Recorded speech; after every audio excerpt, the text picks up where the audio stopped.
I'm Sarah Callahan, 39 years old, and I built my career from scratch, 22 years in the Navy, 3 deployments, 2 Bronze Stars, and the honor of leading sailors who trusted me with their lives.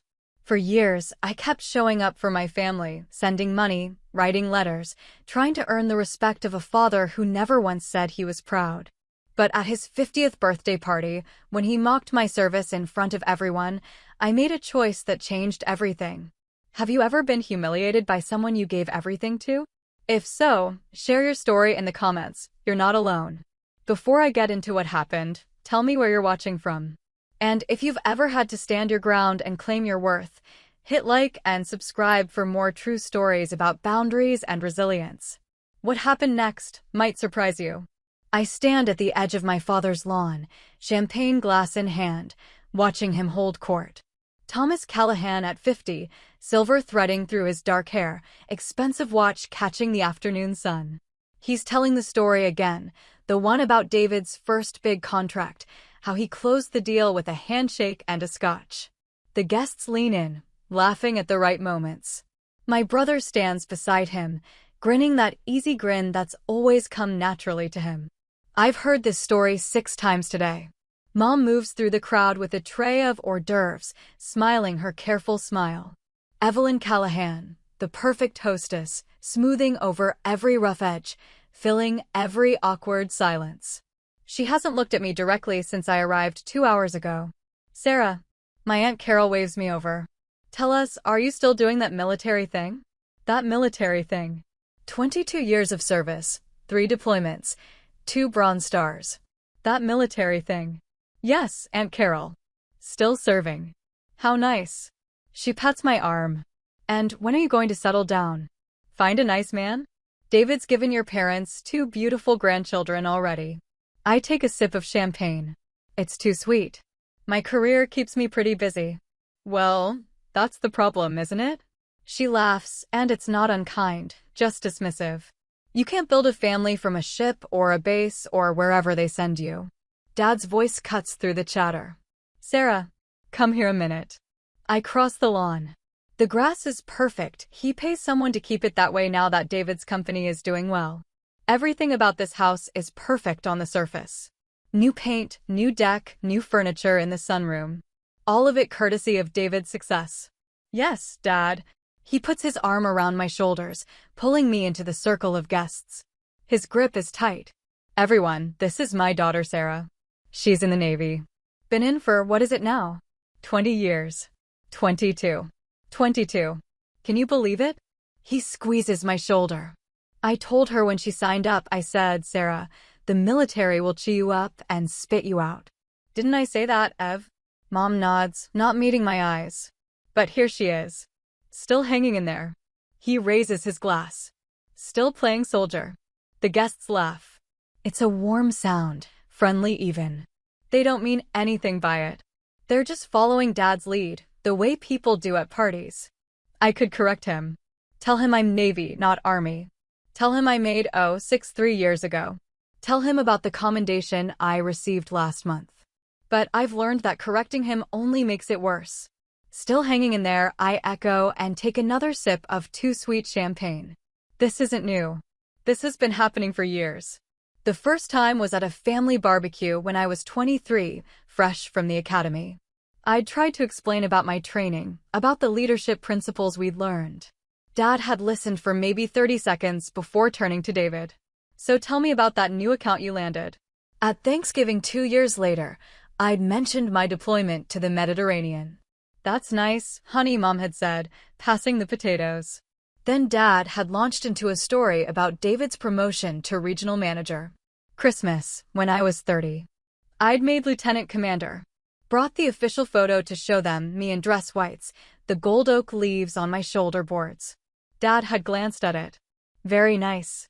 David, show everyone the pictures of the new house.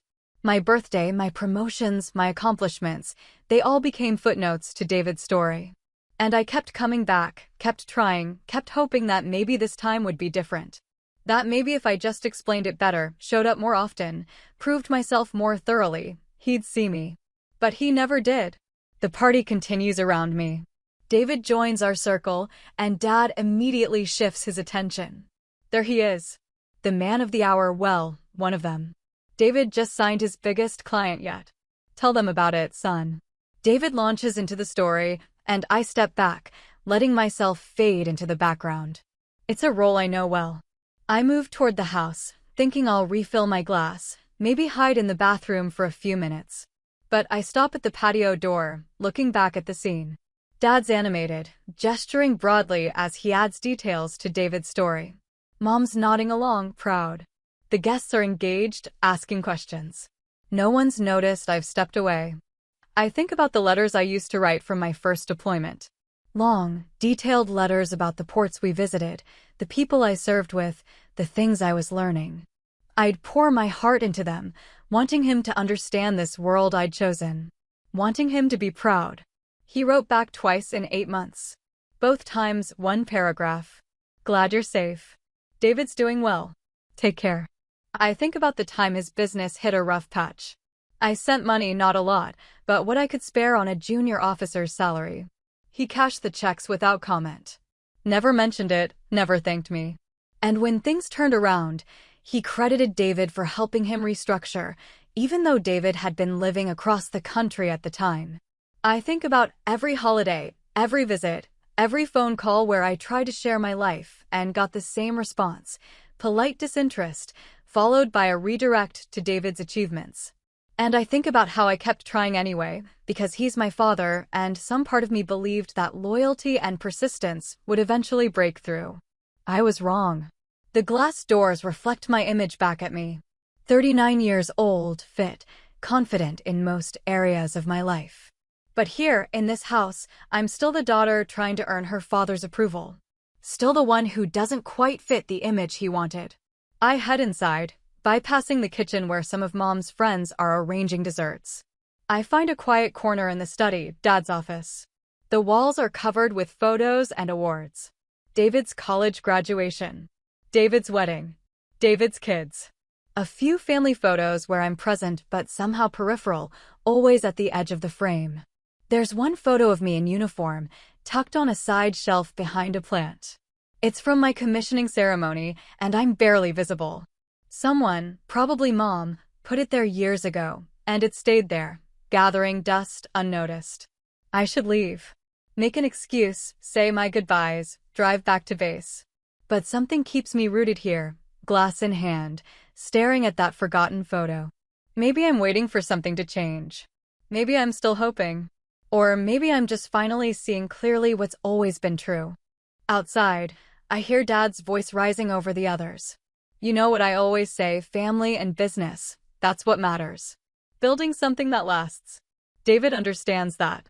He's building something real. And I think, so am I, Dad. So am I. But you've never asked what. The party hits its peak around 4 o'clock. More guests arrive, the catering staff brings out another round of appetizers, and someone starts music playing from speakers on the deck. Dad's in his element, moving from group to group, accepting congratulations and well wishes. I've returned to the lawn, staying on the periphery. I've perfected this position over the years, present but not intrusive, available but not demanding attention. It's easier this way. Less disappointing.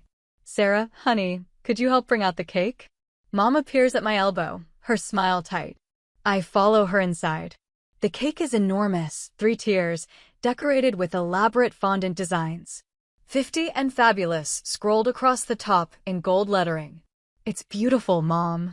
David's wife ordered it. She has such good taste. Mom fusses with the candles, positioning them precisely. Could you grab those plates from the counter? I gather the plates, and we carry everything outside. The crowd parts for us, gathering around the main table. Dad positions himself at the head, beaming. Before we cut the cake, he announces, I want to say a few words. Of course he does. 50 years, he begins. Half a century. And I look around at all of you, at my family, at what we've built together, and I feel blessed. Truly blessed. He gestures toward Mom. Evelyn, my rock. 30 years of putting up with me. Everyone laughs. Mom smiles. And my children. David, his voice swells with pride. David has built an empire. following in my footsteps, but going beyond anything I dreamed of, making me proud every single day. David ducks his head modestly. The guests murmur approval. Then Dad's eyes find me. And Sarah. He pauses, and something in his tone shifts. Not quite mockery, but close. Sarah chose a different path. Decided the military was her calling. I told her, I remember this clear as day. I said, Sarah, the army will chew you up and spit you out. A few people chuckle. Dad grins. But she didn't listen to her old man. Never did, really. Stubborn, this one. Just kept at it, year after year. He raises his glass toward me. Still waiting to see if I'm right. Still waiting for the army to spit her out. The laughter is louder now. Friendly, indulgent. They think it's just good-natured ribbing, the kind fathers do. David's smirking. Mom's looking at the ground. Aunt Carol gives me a sympathetic shrug. And something in me, something that's been bending for years, accommodating, adjusting, trying to be small enough not to cause problems, finally reaches its limit. I open my mouth to respond. To correct him one more time about Navy versus Army. To mention that I'm not some junior enlisted hoping to make it through my first tour. To tell him that I'm a captain, that I command respect from people who actually know what service means. But I don't get the chance. The windows rattle. At first, I think it's thunder, but the sky's clear. The rattling intensifies and someone points upward. What is that? The sound builds, deep and rhythmic. Helicopter rotors. Close. Very close. The crowd parts instinctively, moving away from the center of the lawn. Mom grabs Dad's arm. David pulls out his phone, already recording. And then it appears over the tree line. A Black Hawk helicopter, navy gray, descending toward the lawn. The rotor wash flattens the perfectly manicured grass, sends napkins and decorations flying. People shield their eyes, backing away further. It lands smoothly, professionally. The rotors slow but don't stop. The side door opens. Major Brooks steps out, marine dress blues immaculate despite the wind. He scans the crowd, finds me, and crosses the lawn with precise military bearing. He stops 3 feet away and salutes. Admiral Callahan, he says, his voice carrying clearly over the engine noise. The president is waiting. Admiral. The word hangs in the air. I return the salute, crisp and exact. Major Brooks. What's the situation? Security briefing, ma'am. Classified. The president requested you specifically. I nod. Give me 1 minute. He steps back, waiting at parade rest. I turn to face my father. Thomas Callahan's face has drained of color. His mouth opens, closes. No sound comes out. The crowd is dead silent except for the helicopter. I'm sorry I have to leave your party, Dad. My voice is steady, professional. Duty calls. He finally finds words. Admiral? You're an admiral. Made Rear Admiral 2 years ago. You would have known if you'd read the letters I sent. Mom's crying. Quiet tears, her hand over her mouth. David's frozen, phone's still recording, but his smirk is gone. I look at each of them, these people I've spent decades trying to impress, trying to make proud, trying to be enough for. And I realize something. I don't need to try anymore. The cake looks delicious, I say to Mom. Save me a piece. She nods, unable to speak. I turn to the Major. I'm ready. We cross the lawn together, the crowd parting silently. Behind me, I hear whispers starting, shock rippling through the guests. At the helicopter door, I pause and look back one more time. Dad's still standing by the cake table, frozen. The man who's spent years telling me I wasn't enough, that I'd made the wrong choice, that I'd fail eventually. I don't say anything else. Don't need to. I board the helicopter. Major Brooks climbs in after me, and the crew chief slides the door shut. The rotors accelerate, and we lift off smoothly. Through the window, I watch the party below shrink. Dad's still standing in the same spot, looking up. I turn away and buckle in. Apologies for the dramatic entrance, Admiral, Brooks says, handing me a briefing folder. The president wanted you there ASAP. No apology necessary, Major.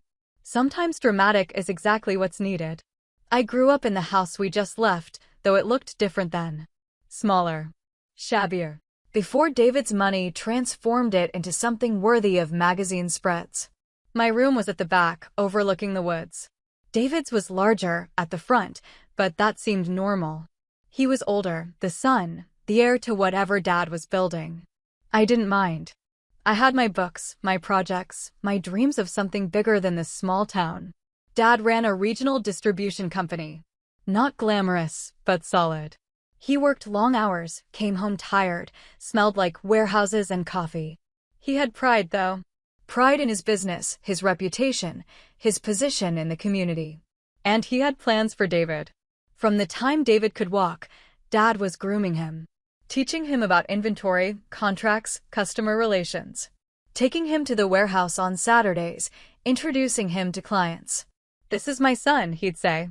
"He's going to run this place someday." I'd tag along sometimes, quiet, observing. Dad never introduced me the same way. If clients asked, he'd say, "That's Sarah. Say hello, Sarah." I said hello. I didn't resent David. It wasn't his fault he was born first, born male, born into Dad's expectations. David was actually kind to me most of the time. Let me hang around his friends, helped me with homework, taught me to throw a football properly.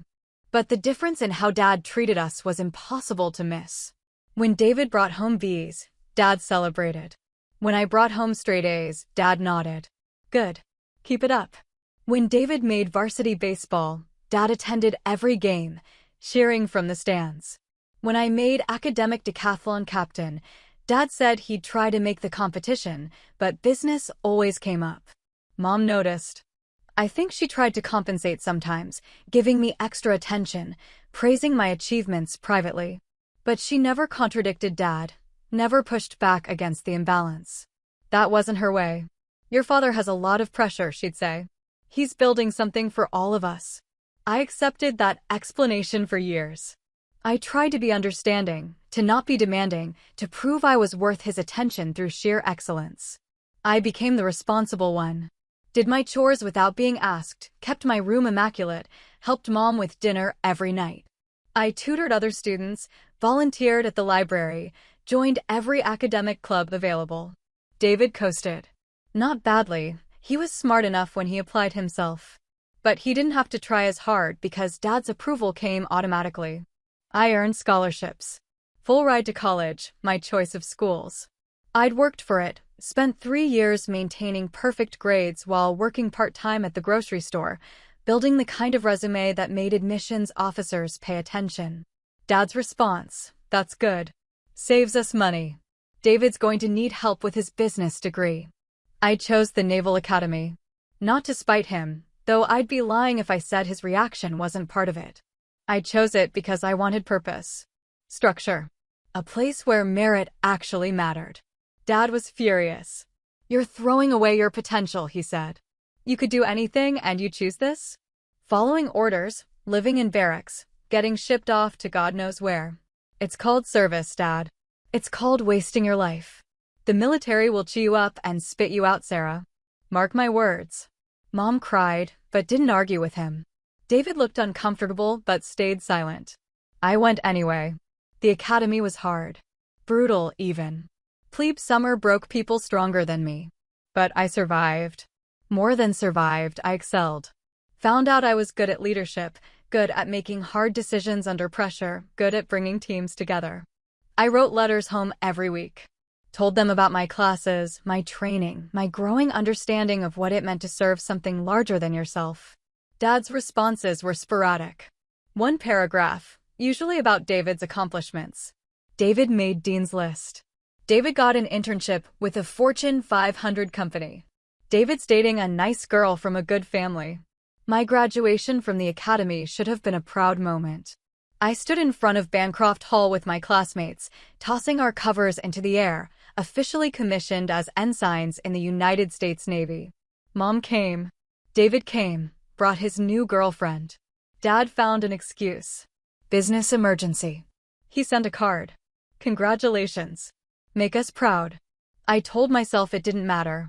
I was part of something bigger now. I had brothers and sisters in arms who understood, who celebrated with me, who had my back.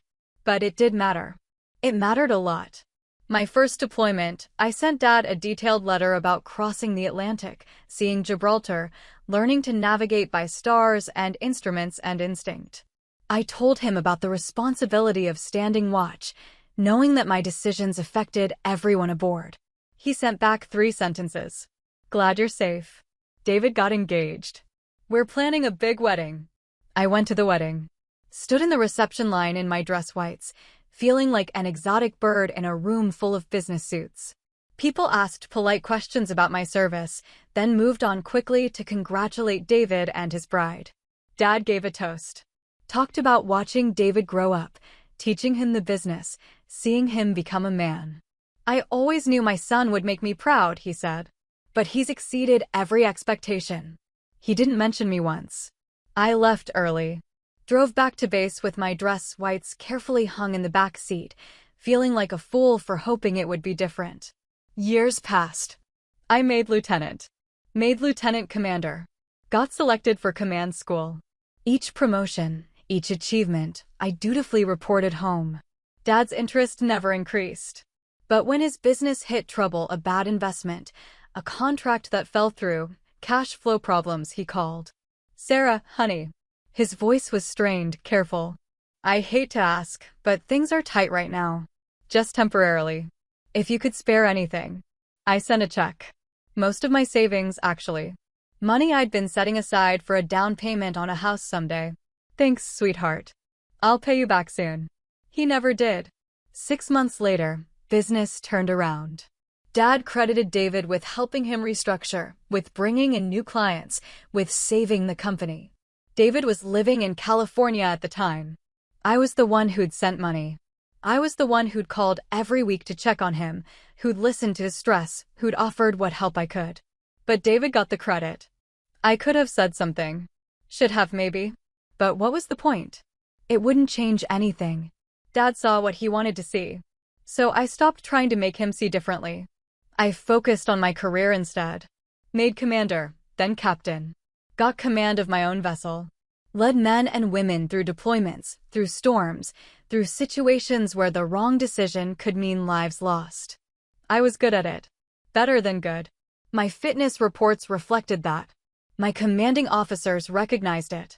The Navy recognized it. Just not Dad. Mom would call sometimes, ask how I was doing. I'd tell her about my work, carefully, the parts one could share. She'd listen, make encouraging noises. Then she'd tell me about David's latest success, and I'd know that was really what she wanted to talk about. Your father's so proud of David, she'd say. Building an empire. She never said Dad was proud of me. Eventually, I stopped expecting her to. The years accumulated. Promotions, deployments, commendations. I built a career that meant something, that served something beyond myself. I earned respect from admirals and enlisted sailors alike. I became someone people looked up to, trusted, followed. But I never became someone my father saw. And the worst part? I kept trying. Kept showing up for holidays, kept sending cards, kept answering his rare calls. Kept hoping that maybe, somehow, he'd finally see me. Looking back now, from this helicopter, I see how foolish that was.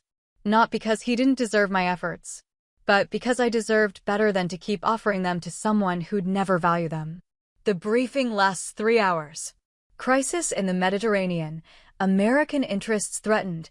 Need for experienced command presence to navigate delicate diplomatic and military waters. The president, a woman I've met twice before, shakes my hand afterward. I know this interrupts your personal time, Admiral. But you're the one I trust for this. That's why I'm here, Madam President. Afterward, I have 30 minutes before wheels up for the situation overseas. I find a quiet office, borrow a computer, check my messages. There are 17 missed calls from my family. Dad called 12 times. David 3 times. Mom twice. There are texts too. From David, Sarah, you're an admiral?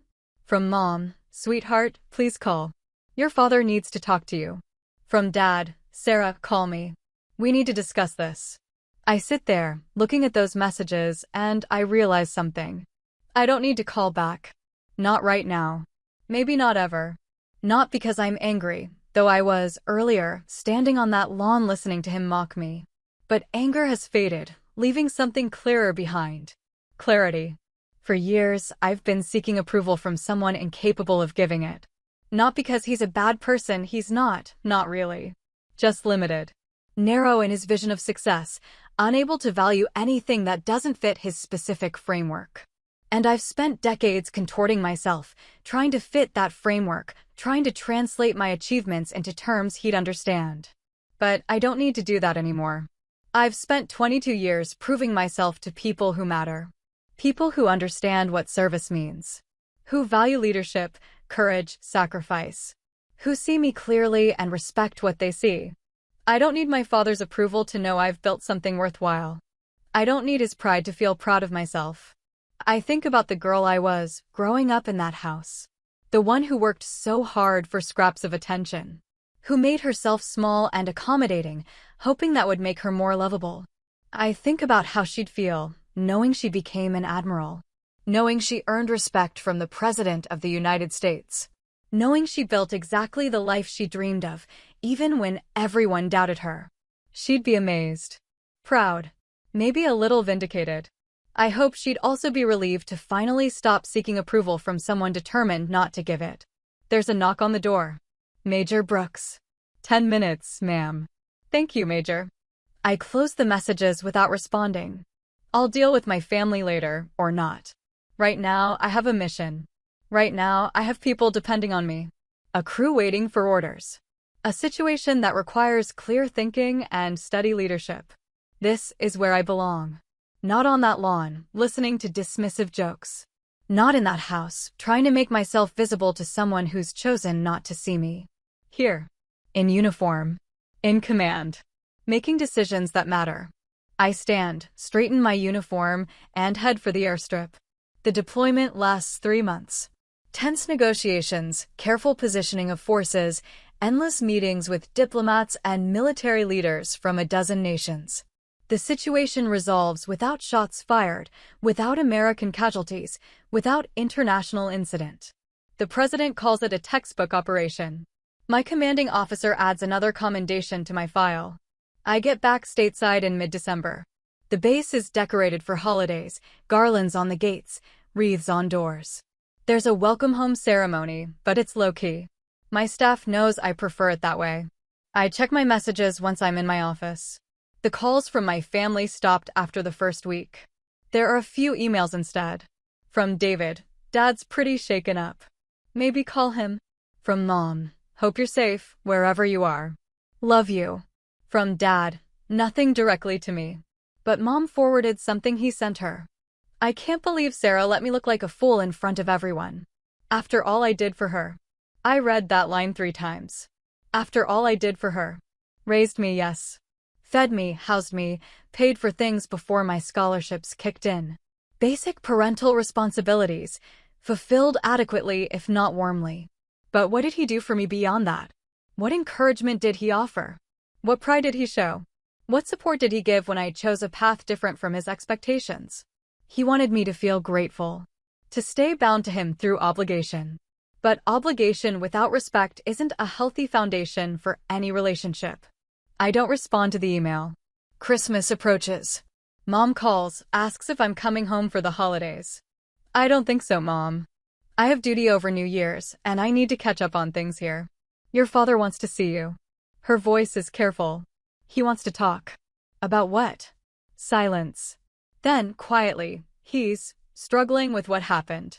With finding out about your rank from everyone else. He thinks you deliberately kept it from him. I wrote him, Mom. Multiple letters. Sent official announcements. He never responded. He says he never got them. Then he didn't read them. There's a difference. More silence. Please, Sarah. He's still your father. And there it is. The appeal to duty, to family obligation, to the idea that blood relations trump all else. I love you, Mom. But I'm not coming for Christmas. Not this year. She cries. Soft, guilty-making tears. I've heard them before. I need to go, I say gently. I'll call you after the holidays. I hang up before she can protest further. David calls an hour later. Come on, Sarah. Don't be like this. Like what? Punishing Dad for being Dad. Yeah, he was an ass at the party. Yeah, he should have paid more attention over the years. But you're being dramatic now. Dramatic. Because enforcing boundaries is dramatic. Because expecting basic respect is asking too much. David, Dad spent my entire life telling me I was making a mistake. He mocked my career at every opportunity. He compared me unfavorably to you constantly. And when I finally had visible proof of success, his response was to feel embarrassed that he looked foolish. He's proud of you. He just doesn't know how to show it. No, David. He's not proud. He's shocked. There's a difference. Jesus, Sarah. He's our Father. Families forgive each other. Forgiveness goes both ways. Has he apologized? Pause. He's old school. You know he doesn't do apologies. Then he doesn't do reconciliation either. So that's it? You're just cutting us off. I'm not cutting you off, David. You and I are fine. But I'm done trying to earn approval from someone who's determined not to give it. I'm done making myself smaller so he feels bigger. I'm done. David sighs. Mom's going to be devastated if you're not here for Christmas. Mom had 22 years to stand up for me. She chose not to. That was her choice. This is mine. I hang up. The guilt tries to settle in. The voice that says I'm being too harsh, too unforgiving, too stubborn. The voice that sounds suspiciously like Dad. But underneath the guilt is something else. Something lighter. Relief. For the first time in my life, I'm not performing for my father. Not trying to prove anything. Not hoping this time will be different. I'm just living my life on my own terms, answerable to my own standards. It feels like breathing after being underwater. Christmas comes and goes. I volunteer for duties so married sailors can spend time with their families. I eat turkey in the officers' mess, exchange gifts with my staff, call Mom on Christmas evening for exactly 15 minutes. She doesn't mention my absence. Neither do I. January brings routine back. Training exercises, administrative duties, planning for next quarter's deployments. I attend meetings at the Pentagon, give input on strategic initiatives, mentor junior officers navigating their own career paths. My life continues, full and purposeful, without my family's validation. I don't think about them much. When I do, it's without the old ache of longing. Just a distant awareness that they exist, somewhere, living their lives as I live mine. In February, Mom sends a card. Valentine's Day, which she always marks. Inside, her careful handwriting, missing you. The house feels empty without you. I appreciate the sentiment. I don't respond. In March, David's wife has another baby. Mom emails photos. I send a gift, a generous check, a congratulatory card. I don't visit. In April, I get word that Dad's business is struggling again. Something about contracts lost, clients moving to competitors, cash flow issues. Mom calls. Doesn't quite ask for help but mentions how stressed Dad is, how the doctors are worried about his blood pressure, how David's doing what he can but has his own company to run. I listen sympathetically. I don't offer money. Sarah, Mom says finally, I know you're upset with your father. But he's not well. He needs family right now. He has family, Mom. He has you and David. You're his daughter. I've always been his daughter. That didn't matter to him when things were good. That's not fair. Neither was he. We end the call without resolution. I don't feel guilty this time. Just tired. Tired of the same patterns, the same appeals, the same expectation that I should sacrifice my boundaries for the sake of family peace. Peace for whom? Not for me. In May, I get promoted again. Rear Admiral, upper half. 2 stars. It's a significant jump, one that puts me in the top tier of naval leadership. The ceremony is formal, attended by high-ranking officials, fellow officers, dignitaries. The Secretary of the Navy pins on my stars personally, makes a speech about exceptional service and distinguished leadership. I stand there, ramrod straight, feeling the weight of those stars and everything they represent. Afterward, there's a reception. People congratulate me, shake my hand, tell me stories about serving under my command or hearing about my reputation. Mom texts, "Congratulations on your promotion." That's it. No call, no card, no acknowledgement of what this achievement means. David doesn't contact me at all. Neither does Dad. I could be hurt. Part of me is a little. The part that's still that girl seeking approval, hoping this time will be different. But mostly, I'm just done. I've built a life they can't comprehend and won't celebrate. I've earned respect they'll never give. I've become someone they refuse to see. And that's okay. Because I see myself. My colleagues see me. The people I lead see me. The Navy sees me. That's enough. Summer passes. I command exercises in the Pacific, consult on strategic planning, testify before congressional committees about naval readiness. My days are full. My work is meaningful. My reputation grows. I date someone briefly, another officer, smart and capable. It doesn't work out, not because of any particular problem, but because we're both married to our careers. We part on good terms. I buy a house finally. Small but mine, near the water, with a view of the harbor. I furnish it slowly, carefully, choosing things I actually like instead of what's practical or expected. I hang photos of my crew, my ship, ceremonies, and deployments. I frame my commendations. I display my academy diploma, my commission, my promotion certificates. My walls tell a story of achievement and service. They reflect who I am, not who I was trying to be. In September, I get an email from Dad. Subject line, congratulations. I stare at it for a long moment before opening it. Inside, 3 sentences. Heard about your promotion to 2-star Admiral. That's quite an achievement. Guess I was wrong about the military. That's it. No apology for decades of dismissal. No acknowledgement of how his treatment affected me. No real attempt at connection. Just guess I was wrong. Too little. Too late. I read it twice, then file it away. I don't respond. In October, Mom calls. Did you see your father's email? I did. He's trying, Sarah. That's hard for him. I'm sure it is. Can't you meet him halfway? Mom, I spent 22 years meeting him more than halfway. I spent 22 years trying to earn basic respect and recognition. He gave me neither. He's sorry. He's just too proud to say it. Then he's not actually sorry. He's your father. And I'm his daughter. That's a two-way relationship. It requires effort from both sides. You're being so cold, Sarah. Cold. Because having boundaries is cold. Because requiring reciprocity is unreasonable. I'm being clear, I say. There's a difference. He's getting older. What if something happens and you regret this? I might regret it. Or I might not. But I can't build my choices around potential future guilt. I have to live my life now, based on what's actually healthy for me. Mom sighs, a sound heavy with disappointment. I raised you to be better than this. That stings as it's meant to. But I push through it. You raised me to be loyal, Mom. And I was.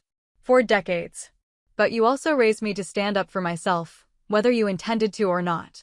You raised me by example, by showing me what happens when you stay silent, when you don't advocate for yourself, when you accept less than you deserve. I learned from watching you. I just chose to do things differently. Silence on the other end. I love you, I continue, softer now. But I can't keep sacrificing my peace for Dad's pride. I can't keep making myself smaller so he feels bigger. That's not love. That's not family. That's just dysfunction. I don't know what to say to you anymore. Her voice breaks slightly. You don't have to say anything, Mom. You just have to understand that I'm making choices for myself now. Not against Dad. Not against you. For myself. We end the call quietly, without resolution, without the warmth that used to characterize our conversations. It hurts. But it's also necessary. In November, I'm asked to speak at the Naval Academy's graduation. Full circle, standing where I once stood, addressing the newest ensigns preparing to take their oaths. I talk about service, about leadership, about the weight of responsibility and the privilege of command. I talk about staying true to your values even when it's difficult, about earning respect through integrity and competence. I don't talk about my family, but they're present in everything I say, in the lessons I learned from their absence as much as from their presence. The graduates listen intently. Afterward, several approach me with questions, with thanks, with the bright-eyed eagerness of people beginning a journey they can't yet fully comprehend. I was them once. Hopeful, determined, still believing that if I just worked hard enough, Everyone would see my worth. Now I know better. Not everyone will see it. Not everyone is capable of seeing it. But that doesn't make it any less real. In December, Christmas approaches again.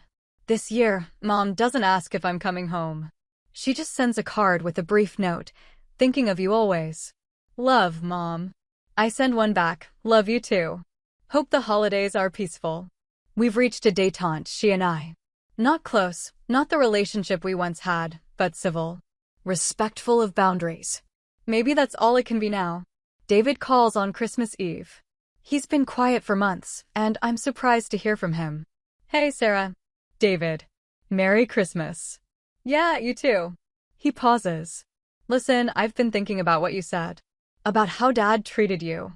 And you're right. I saw it happening, and I didn't say anything. I let it happen because it was easier for me, because I was the one getting the attention.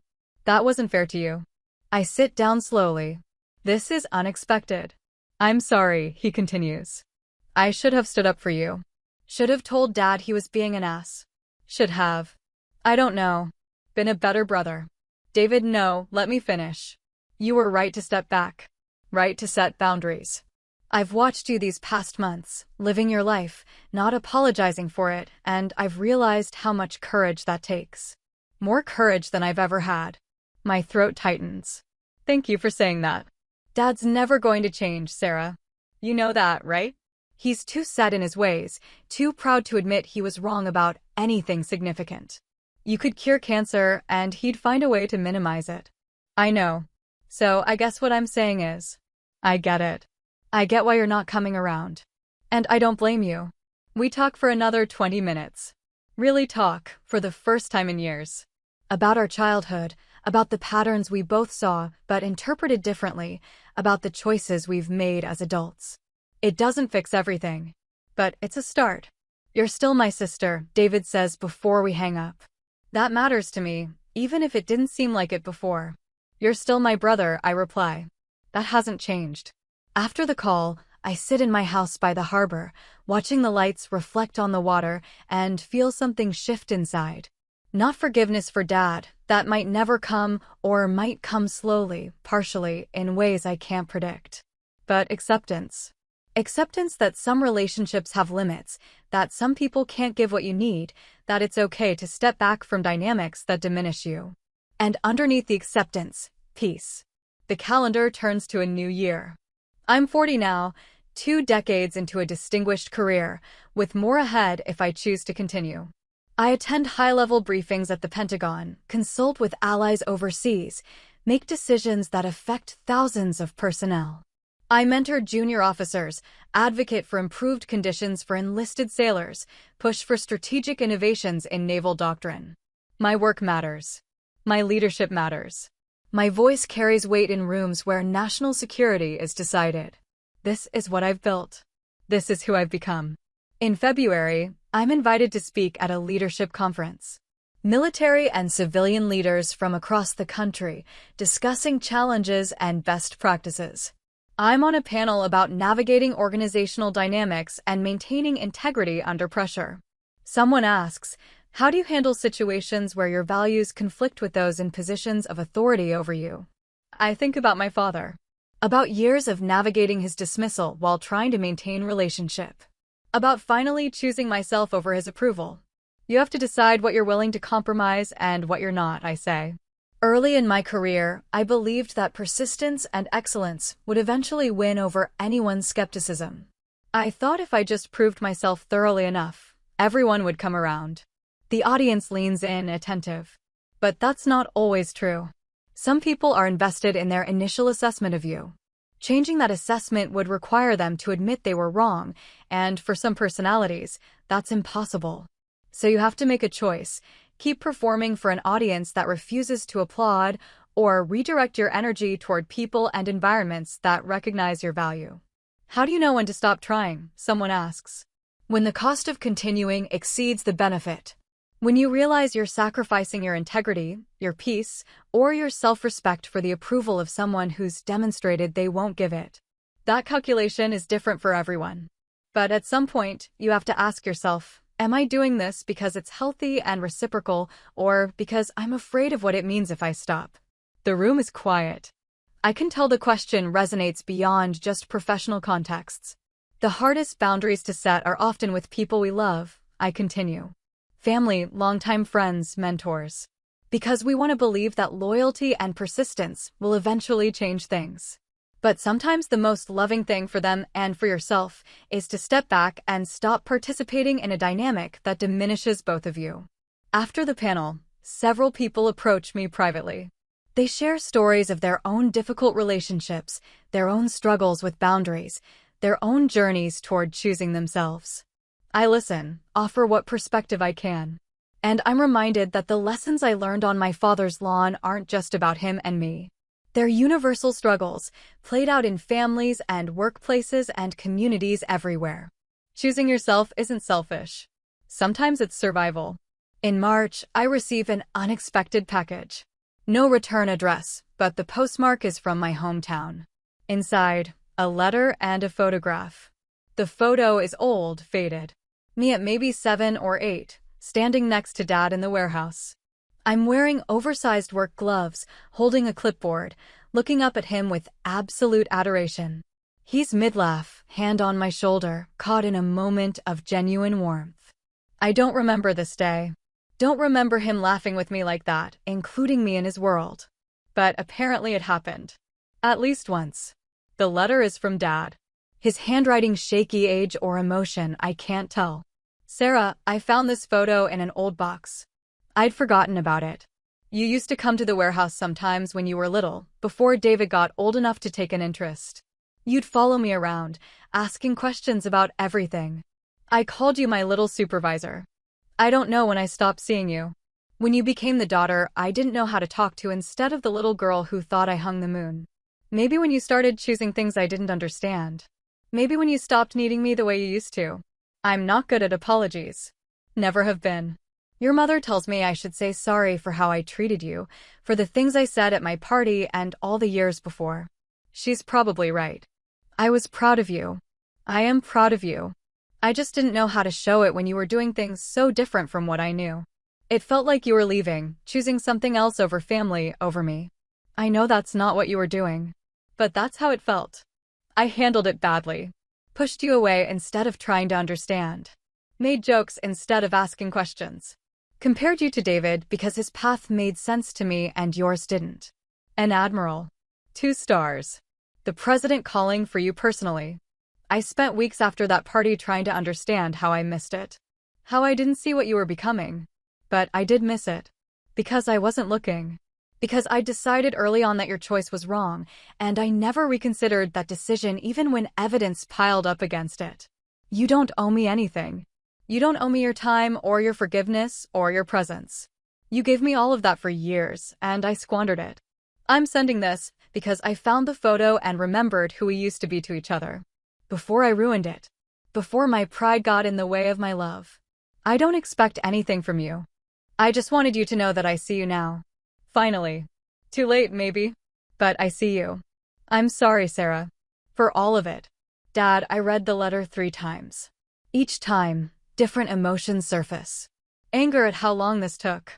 Sadness for the years we lost. Relief that he finally understands.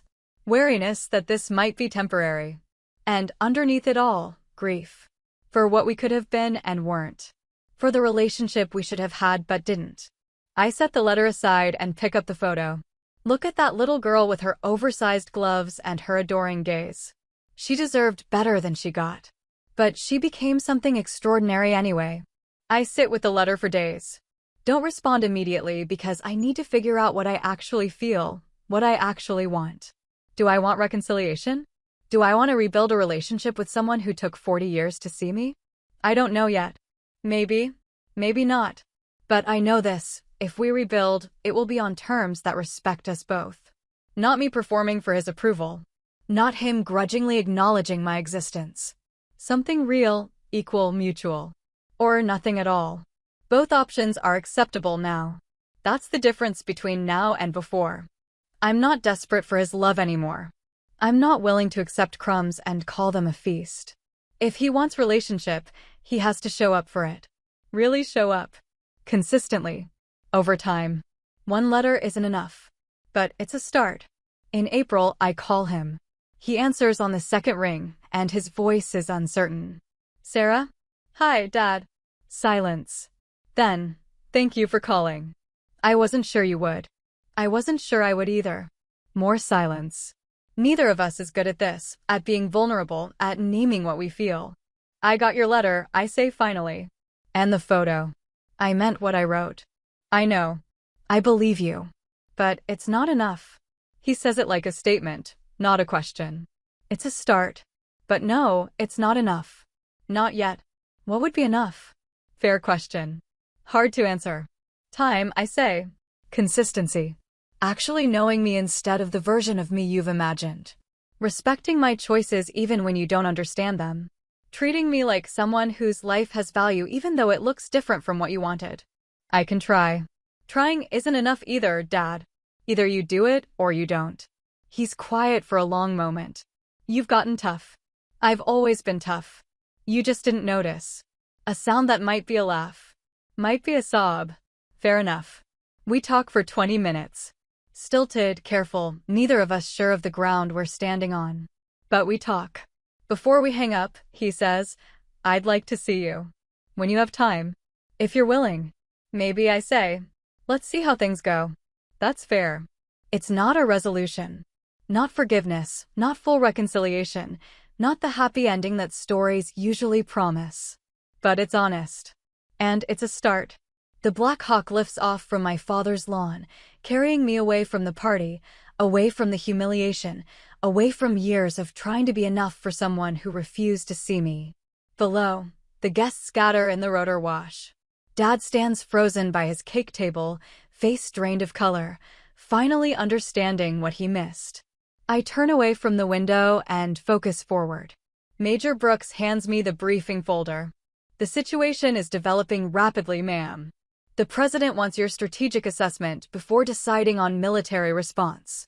I flip open the folder, scanning the intelligence reports. Forces positioned, threats assessed, diplomatic channels identified. Complex, delicate, requiring exactly the kind of careful judgment I've spent 2 decades developing. How long until we're airborne to the Mediterranean? 90 minutes, Admiral. Your staff is already assembled. I nod, already mentally shifting into command mode. This is what I do. This is who I am. Not the daughter trying to earn approval, but the officer trusted with national security decisions. The helicopter banks, and I catch one last glimpse of the party below. People are crowding around Dad now, probably asking questions, probably stunned by what just happened. I don't feel triumphant. Don't feel vindicated or satisfied by a shock. I just feel clear. For years, I measured my worth against his inability to see it. I made his approval the metric for my success. I let his dismissal define my value. But worth isn't determined by who refuses to acknowledge it. Success isn't measured by who chooses not to celebrate it. I built something extraordinary. Not for him. Not despite him. Just built it. Because it was my calling, my path, my choice. And whether he ever acknowledges that or not doesn't change its reality. The helicopter climbs higher. The estate shrinks below us, becoming just another property in a landscape of properties. Insignificant from this altitude. Just one small piece of a much larger world. My world is bigger now. My life is fuller. My purpose is clearer. I spent decades seeking his approval, trying to translate my achievements into terms he'd understand, hoping he'd finally see me. I don't need that anymore. Because I see myself.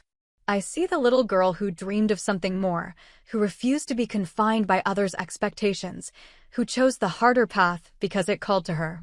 I see the young ensign who learned leadership through trial and error, who earned respect through competence and integrity, who never compromised her values for easier advancement. I see the commander who held lives in her hands and never took that responsibility lightly, who made hard decisions with clear eyes, who led with both strength and compassion. I see the admiral who earned 2 stars through decades of exceptional service, who sits in rooms where national policy is shaped, whose judgment is trusted by the highest levels of government. That's who I am. That's what I built. And it doesn't need his validation to be real. The briefing folder contains details of ships, forces, diplomatic complications.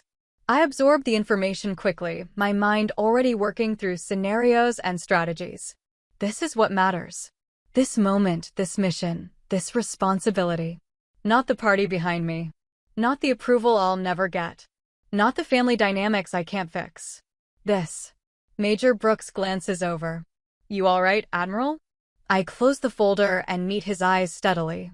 I'm exactly where I need to be, Major. He nods, understanding in a way civilians might not. This is the life we chose. The life we built. The life we earned. Sometimes the best answer isn't confrontation. Isn't the dramatic speech or the satisfying comeback. Isn't forcing people to see what they're determined to miss. Sometimes the best answer is simply living in a way that makes ridicule impossible. Being so undeniably successful, so clearly excellent, so thoroughly respected that dismissal becomes absurd. Not for revenge. Not to prove anything. Just because that's who you are. The helicopter levels out, heading toward the airfield where a larger aircraft waits to carry me overseas. Toward crisis management, toward command decisions, toward the work I've spent my career preparing for. My phone buzzes. Text from David. Holy shit, Sarah. Admiral.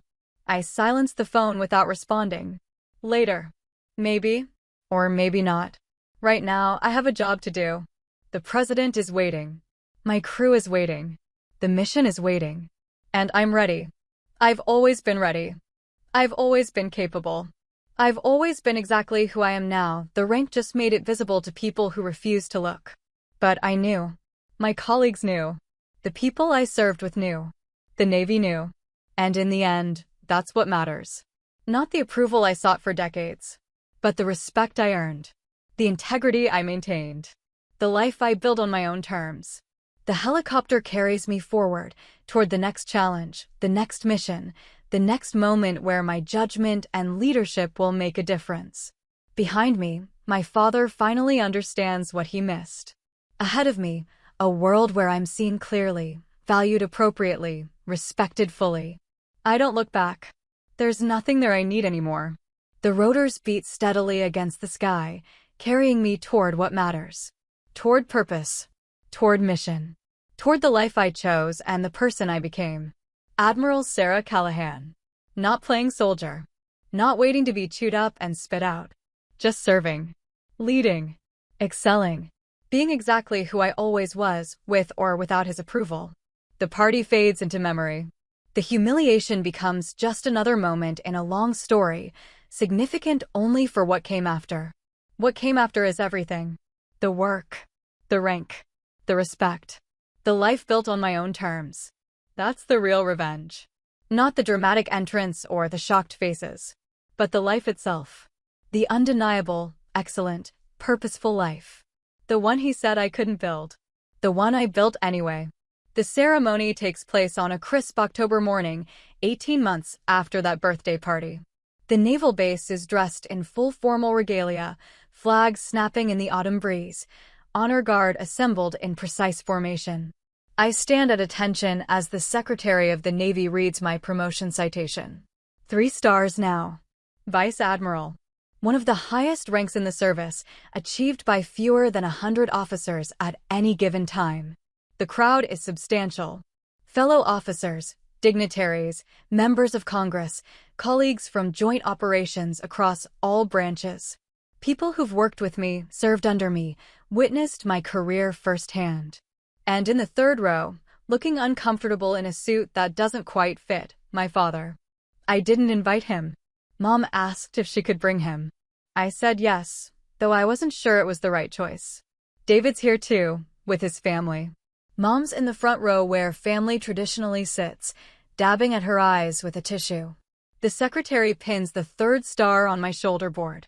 The weight is barely noticeable physically, but symbolically it feels enormous. Vice Admiral Sarah Callahan, he announces, and the crowd applauds. I give my remarks. Brief, professional, focused on service and the people who make the mission possible. I thank my mentors, my crew, the sailors and officers who've served alongside me. I talk about the privilege of leadership and the responsibility it carries. I don't mention my family. That's not what this day is about. Afterward, there's a reception. People congratulate me, share stories, make jokes about how I'll handle even more responsibility. I move through the crowd with practiced ease, this role as familiar now as breathing. Mom finds me first, pulling me into a tight hug. I'm so proud of you, sweetheart. So proud. Thanks, Mom. She pulls back, studying my face. 3 stars. My daughter, the Vice Admiral. I never imagined. She stops, tears threatening again. I know. David's next, shaking my hand formally before pulling me into a quick embrace. Congratulations, Admiral. He grins. I'm going to use your rank now every chance I get. My sister, the Vice Admiral, says. Going to be insufferable about it. You already are insufferable. True. But now I have better material. His kids hang back, shy around all the uniforms. I crouch down to their level, show them the stars, let them touch the braid on my sleeve. They giggle and warm up slightly. Then Dad approaches. He's aged in the past 18 months. More gray in his hair, lines deeper around his eyes. He walks slower, carries himself with less certainty. We've talked occasionally since that first phone call. Stilted conversations, careful exchanges, neither of us quite sure how to bridge the gap. He's made efforts, remembered my birthday, sent a card when I got back from deployment, even called once just to ask how I was doing. Small things, but consistent. Sarah. He stops a few feet away, like he's not sure if he's allowed closer. Dad. Congratulations. 3 stars. He shakes his head. That's remarkable. Thank you. Silence stretches between us. People flow around us, conversations and laughter filling the space. I don't know what to say, he admits finally. I've been practicing in my head all morning and I still don't know what to say. You don't have to say anything. Your being here is enough. He looks at me, really looks, and I see something I've never seen before in his eyes, uncertainty. Thomas Callahan, who always had an opinion, always had an answer, looking at his daughter and genuinely not knowing how to proceed. I wasted so much time, he says quietly. Wasted so much time being wrong, being stubborn, being too proud to admit I didn't understand. Yes, you did. He winces slightly, but doesn't argue. I'm trying to do better. Trying to understand. But I don't know if I can ever make up for you can't, I say, not unkindly. You can't make up for it. What's done is done. But you can do better going forward. You can be present now. You can actually see me now. I do see you. His voice cracks slightly. I see you, Sarah. Finally. And what I see is extraordinary. Something in my chest loosens. Not forgiveness, exactly. Not absolution. But acknowledgement. Real acknowledgement, from someone who's never been good at giving it. I need you to understand something, Dad. I'm not going to go backward. I'm not going to make myself smaller or more palatable or easier to understand. This is who I am. This is who I've always been. You either accept that or you don't. I accept it. I do. He pauses. I want to know you. The real you, not the version I made up in my head. I want to understand your world, your work. I want to hear about your life without dismissing it or comparing it to something else. I want. He struggles for words. I want to be your father. Actually be it, not just have the title. That's going to take time. And effort. Real effort. I know. And I'm not going to chase you for it. If you want a relationship with me, you have to show up for it. Consistently. I understand. We stand there, 2 people who share blood and history but have been strangers for decades, trying to figure out if there's a path forward. I'm going to ask you questions sometimes, he says. About your work, about the Navy, about things I don't understand. And I need you to be patient with me because I'm genuinely ignorant about most of it. I can do that. And I'm going to mess up. Say the wrong thing, make assumptions. I'm going to be learning, and that means mistakes. As long as you're actually learning from them. He nods. I will. I promise I will. A promise from Thomas Callahan. I don't know if it means anything yet, but it's more than I've ever gotten before. Okay, I say. We'll see how it goes. That's fair. He extends his hand. Formal, uncertain. I take it. Shake once, firmly. Congratulations again, Sarah. You've built something incredible. I'm sorry it took me so long to see it. So am I. He nods and steps back, returning to where Mom's waiting. She takes his arm, gives me a small smile over her shoulder. David appears at my elbow. That looked intense. It was. Think he means it? The trying to be better thing. I think he wants to mean it. Whether he can actually do it remains to be seen. And if he can't? I watched Dad across the room, talking to one of my colleagues who's apparently explaining something about naval operations.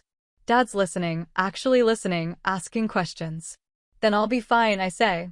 I've built a life that doesn't require his approval. If he wants to be part of it, genuinely part of it, there's room. But I'm not going to shrink that life to accommodate him anymore. David's quiet for a moment. You've changed. These past couple years. I don't know. More solid, somehow. I stopped performing. Stopped trying to be what other people needed me to be and just started being who I am. It suits you. The reception continues around us. I'm pulled away for more photos, more conversations, more congratulations. It's hours before the crowd thins and I can finally step outside for air. The sun's setting, painting the sky in oranges and purples. I stand on the steps of the officers' club, 3 stars on my shoulders, looking out over the base that's been home for so many years. This morning, before the ceremony, I visited the academy. Walked the same paths I walked as a plebe, stood where I stood at graduation, remembered that young ensign who had so much to prove. I wanted to tell her, you're going to make it. More than make it. You're going to exceed every expectation, including your own. You're going to become someone extraordinary, someone respected, someone who matters. I wanted to tell her, it's going to hurt sometimes. People you love are going to disappoint you. You're going to question yourself, doubt yourself, wonder if you made the right choice. But you did. You absolutely did. I wanted to tell her, stop seeking approval from people who are determined not to give it. Stop making yourself small. Stop apologizing for being exceptional. But she had to learn that herself. Had to walk that path, make those mistakes, feel that pain. That's what shaped her into me. The door opens behind me. An aide appears. Admiral? They're ready for the formal dinner if you are. I'll be right there. He disappears back inside, and I take one more moment. One more breath of evening air, one more look at the sky, one more second of stillness before returning to duty. 3 stars. Vice Admiral. Trusted with strategic operations across entire fleets. Consulted on matters of national security. Respected by peers and subordinates alike. I built this. Not for anyone else. Not to prove anyone wrong. Just build it because it was my calling. And maybe, finally, my father sees that. Maybe he doesn't. Maybe his efforts will fade. Maybe the pattern will reassert itself. Maybe he'll prove incapable of the consistent presence he promised. If that happens, I'll survive. I'll continue. I'll thrive. Because my worth isn't dependent on his recognition. My success isn't validated by his approval. My life isn't diminished by his absence. I am Vice Admiral Sarah Callahan, United States Navy. I earned these stars through decades of exceptional service, through leadership under pressure, through integrity maintained even when it cost me. I earned respect from people who matter, trust from the highest levels of command, recognition from those who understand what service means. That's real. That's solid. That's mine. Whether my father ever fully comprehends it or not. The door opens again. Mom this time. Sarah? They're waiting for you. Coming. She pauses, studying me. You look happy. Genuinely happy. I haven't seen that look on your face in years. I am happy, Mom. Finally. Completely. I'm glad, sweetheart. You deserve to be. She goes back inside, and I follow. Back to the dinner, back to the speeches and toasts, back to the celebration of this milestone in a career I've built step by step, star by star. And somewhere in the crowd, my father watches. Maybe learning. Maybe trying. Maybe finally seeing. Or maybe not. Either way, I shine. That's where I'll leave it for now. If this hit home, tap like, subscribe, and share it with someone who needs the reminder. Respect isn't begged, it's earned and required. Your turn, sound off below. Have you ever been belittled by family at a big moment? What did you do? Where's your line? What's the comment or behavior that makes you walk away? If you were in my shoes at that party, what would you have said? Do you believe people like my dad can truly change, or is distance the healthiest choice? What helped you rebuild confidence after years of being minimized? Drop your story and where you're watching from in the comments. You're not alone.